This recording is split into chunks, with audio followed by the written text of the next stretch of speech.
Olá, bonitão! Olá, bonitona! Aqui quem fala é o professor Odair para mais uma videoaula. Essa videoaula aqui é sobre o Brasil colônia. Relembrando a videoaula passada, você acompanhou as transformações da Baixa Idade Média que fizeram com que os países europeus resolvessem fazer as grandes navegações e conquistar territórios na África, na Ásia e aqui na América, onde está o nosso glorioso Brasil. Então, essa videoaula aqui, ela vai tentar responder a seguinte questão. E daí? Os portugueses chegaram aqui e o que fizeram? Então, a ideia é trabalhar esse período conhecido na nossa história como o período colonial ou Brasil colônia. Então, vamos à aula. Primeiro, os portugueses chegaram aqui em 1500 babando, né? Com os olhos arregalados, porque eles queriam encontrar aqui ouro, metais preciosos. Quebraram a cara, não encontraram, né? Encontraram ouro, mas muito tempo depois, mais para o interior. Como eles só ocuparam a região litorânea, não encontraram ouro, isso os deixou bastante frustrados. Outra coisa, eles estavam tendo muitos lucros ainda com as especiarias nas Índias. Portanto, esses 30 primeiros anos, de 1500 a 1530, que é conhecido como período pré-colonial, eles se limitaram apenas e tão somente a fazer expedições de reconhecimento na costa brasileira e também explorar o pau-brasil, do qual eles tiravam ali uma tintura, né, para servir de tingir roupas de vermelho lá na Europa. Chega o ano de 1530 e aí alguns fatos novos. Os portugueses estavam preocupados porque a costa brasileira estava sofrendo muitos ataques, principalmente ataques de piratas franceses. E pior, os índios brasileiros estavam se aliando aos franceses na exploração aqui do pau-brasil. E Brasil era de Portugal, portanto, era ilegal essa exploração, e aí os portugueses tiveram, né, a iniciativa de efetivamente colonizar o Brasil para defender militarmente de potências estrangeiras, já que a França não respeitava o Tratado de Tordesilhas, que falava que o Brasil só tinha que ser explorado por Portugal, e os franceses começaram a fazer incursões na costa, explorando também o pau-brasil. Outra coisa importante que aconteceu, fato novo que aconteceu nesse período, é que os portugueses não estavam tendo lucros, mais os lucros com as especiarias lá nas Índias.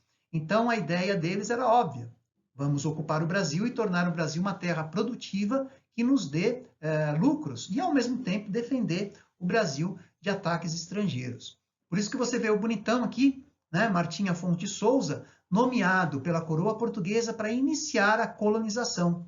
E assim ele fez. Já em 1532, ele funda a primeira vila, que depois se torna a cidade, São Vicente, aqui no litoral sul de São Paulo, ao lado de Santos. São Vicente é considerada a primeira cidade brasileira. E eles precisavam de escolher um modelo de administração do Brasil. Né? O Brasil é ainda um território gigantesco e era necessário um modelo de administração dessas terras. E eles adotaram, então, um sistema chamado de capitanias hereditárias. Você vê aqui pelo mapa, né, a parte em laranja aqui é a parte que era da Espanha, a parte em verde a parte de Portugal, dividido aqui em grandes lotes, e cada um desses lotes foi chamado de capitania hereditária, porque, por direito, o filho do donatário, que era quem recebia a capitania, né, continuaria administrando a capitania. Ao receber a capitania, o nobre português, que passava a ser tratado como donatário, assinava os documentos chamados de carta de doação e o foral, que continha os direitos e deveres de cada donatário. Né? Não deu certo. O sistema de capitanias hereditárias fracassou, principalmente porque os custos de ocupação eram muito altos e também os índios começaram a atacar, já que os índios, inicialmente, tiveram até uma relação amistosa com os portugueses, cortando o pau-brasil para os portugueses, recebendo algumas bugigangas em troca. Agora não. Com as capitanias hereditárias, eles passaram a ser tratados como escravos. E ninguém quer ser escravo. Por isso eles resistem. E essa resistência foi um dos fatores que fez os portugueses abandonarem o sistema de capitanias hereditárias. Né? Para não falar que foi um fracasso total, a gente tem apenas duas capitanias das 15, né, que a gente pode falar que prosperaram. Foi a capitania de São Vicente e a capitania de Pernambuco. E daí? Não deu certo as capitanias hereditárias, então eles implantam um novo modelo, um modelo chamado de governo geral. Por esse modelo, Salvador seria estabelecida como a primeira capital do Brasil. Esse modelo foi adotado a partir de 1549, e agora sim era um funcionário português, um alto funcionário português, que receberia o título de governador-geral do Brasil e teria a responsabilidade de administrar essas terras. Nas capitanias hereditárias, não era a coroa portuguesa quem assumia a administração das capitanias, mas eram os donatários, lembra? Aqui não, aqui era um funcionário, um alto funcionário português, né? Claro que sozinho ele não iria, né, administrar, ele contava com a ajuda de funcionários importantes como o provedor-mor, o ouvidor-mor, o capitão-mor. E nos locais, cada vila, cada cidade, era fundada uma Câmara Municipal que exercia o poder local. Nessas câmaras municipais eram cobrados impostos, né? Havia julgamentos, havia lá também nas câmaras municipais as cadeias, onde os criminosos seriam punidos. E aqui você tem a relação dos três principais governadores gerais que o Brasil teve a partir de 1549, sendo que o primeiro deles foi o Tomé de Souza. Esse período aí do governo geral, foi o período que os franceses, não contentes, né, em ficar alijados da exploração do Brasil, eles insistiram e fizeram invasões no Brasil. Fizeram invasões no Rio de Janeiro, contaram de novo com o apoio dos índios brasileiros, e invasão também no Maranhão. Fundaram colônias. No Rio de Janeiro chamou França Antártica e no Maranhão França Equinocial. E o terceiro, no caso do Rio de Janeiro, o terceiro governador-geral, Mendes Sá, organizou, junto com seu sobrinho Estácio de Sá, organizou a resistência e conseguiu expulsar os franceses, né?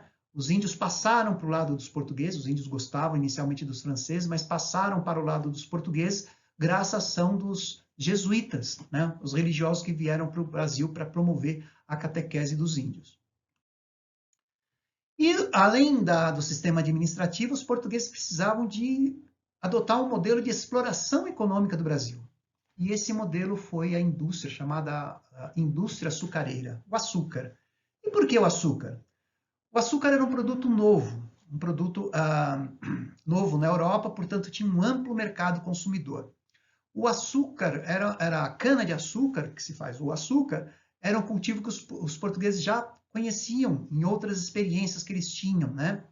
E principalmente o açúcar se adaptou, que foi uma maravilha no solo e com o clima brasileiro, né? Então passou-se a produzir muito açúcar nos engenhos, e o modelo adotado da produção foi o modelo chamado de plantation, ou seja, era usado grandes propriedades, como você vê aqui, né? A monocultura, ou seja, só uma cultura, no caso, o açúcar, a cana-de-açúcar que era produzida, a mão de obra utilizada, como você vê aqui, a mão de obra escrava, primeiro foi a mão de obra indígena, depois a mão de obra africana, e toda a produção era voltada para o mercado exterior, era vendida para fora.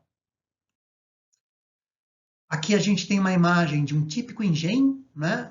O que compunha um engenho. Você vê aqui no alto a Casa Grande, onde ficava o senhor de engenho, o dono do engenho e a sua família, a senzala, onde ficavam os escravos, a área da moenda, onde a cana-de-açúcar era transformada em açúcar, a área, né, ainda de onde o caldo de cana ele era transformado nos pães de açúcar, depois embalado e vendido, né? Você já vê aqui a presença marcante, né, de escravos africanos, né, que foi a mão de obra utilizada nesse período colonial, nesse período do ciclo do açúcar. E já que estamos falando na mão de obra escrava, importante você saber que, primeiramente, os portugueses optaram pela mão de obra escrava indígena, né? Não deu certo porque os índios conheciam o território, fugiam e fugiam bastante. Depois eles optaram, né, pelo tráfico negreiro, sequestravam escravos, quer dizer, a população negra da África era sequestrada, os portugueses faziam, né, negociações com os chefes tribais, as guerras tribais que haviam ali, os portugueses se aproveitavam disso, né, acabavam adquirindo os prisioneiros e trazendo para o Brasil. Duas principais etnias entraram no Brasil, né, etnias africanas entraram no Brasil, né, para a mão de obra escrava, a etnia dos sudaneses e a etnia dos bantus, né? Você vê aqui na imagem a forma como os escravos, os africanos eram tratados, transformados em escravos aqui no Brasil, né, nos chamados navios negreiros. Como os maus tratos eram muitos, então muitos deles acabavam morrendo no caminho, e esses navios negreiros acabaram recebendo a denominação de tumbeiros, porque uma grande quantidade de africanos acabavam morrendo pelo caminho. Vida do escravo no Brasil, né? Talvez isso nem precisasse falar, mas era extremamente cruel. Aqui você vê, né, um mercado onde os negros eram tratados como mercadoria, né? Olhava-se os dentes, a composição física e tudo mais, né? Ou seja, eram tratados como animais mesmo. Alguns tipos de atividades que os africanos executavam aqui no Brasil. Aqui você vê africanos trabalhando na casa dos senhores de engenho. Africanos aqui você vê também os chamados escravos de ganho, que vendiam produtos, né, e o valor da venda desses produtos ficava com seus senhores. Você vê um instrumento aqui no pescoço, indica que eram escravos que já foram fugitivos e que, portanto, esse sinal aqui era sinal de que eram escravos já punidos, e as punições eram frequentes, né? Você vê aqui o capataz castigando impiedosamente. As punições, as torturas eram frequentes à população escrava, à população africana aqui no Brasil. Justamente por isso é que existe a resistência, né? A resistência africana foi marcante em todo o período colonial. A gente vê aqui africanos combatendo, né, os brancos, mas é importante afirmar que não só a luta armada serviu como forma de resistência, né, da população escrava no Brasil. Assassinatos de senhores, abortos, sabotagens em engenhos, suicídios também foram considerados como uma forma de resistência, né? Assim como a cultura. Apesar de todas as adversidades, a população negra resistiu promovendo e praticando ainda a sua cultura. Mas, sem dúvida alguma, que a forma mais organizada de resistência foi a forma dos quilombos, né? Que eram comunidades organizadas pela população africana em locais distantes. E lá, como você vê aqui, eles desenvolviam suas aldeias, praticavam, né, suas danças, seus rituais. E aqui você tem a imagem de Zumbi, que foi líder do principal quilombo, o Quilombo de Palmares, né? Foi o principal quilombo porque foi aquele que demorou mais tempo para ser destruído e aquele que teve a maior população. Calcula-se que chegou aí a aproximadamente 20 mil pessoas. Por conta de Zumbi de Palmares, que foi executado no dia 20 de novembro de 1695, é que hoje nós temos o Dia da Consciência Negra, que é o dia justamente para a gente refletir, pensar muito sobre a questão da discriminação, do preconceito, né, aqui no Brasil, que infelizmente ainda é muito frequente. E aqui eu quero deixar, para a gente finalizar, algumas dicas importantes, né? Todos vocês sabem que no bairro da nossa escola, né, existe ainda um dos poucos bairros de São Paulo que a gente tem aldeia indígena, né, ainda praticam seus costumes, claro que muito influenciado pelo homem branco, né, pelo homem não índio, mas você tem aqui as comunidades indígenas. É importante você saber que eles estão lutando com o governo porque essas terras estão sob constante ameaça, né, do governo retirar essas terras para construtoras. Recentemente, inclusive, eles fizeram mobilizações, né, contra essa intenção de tomar as terras, devastar a região, as árvores ali do Jaraguá, para poder construir prédios. E uma última dica, né, sobre a questão africana, você visitar, né, o Museu Afro-Brasileiro, que fica lá no Ibirapuera. Ali você vai tomar contato com uma série de práticas, instrumentos, importantes da cultura africana, das mais variadas etnias. Vale a pena a sua visita nesse local, que é muito importante para a gente compreender a contribuição gigantesca, enorme que a população africana deixou para a nossa cultura, a cultura brasileira. Tudo bem? Desculpem, eu sei que eu fui falando muito rápido, mas é que o nosso tempo aqui é muito curto. Espero que vocês tenham gostado.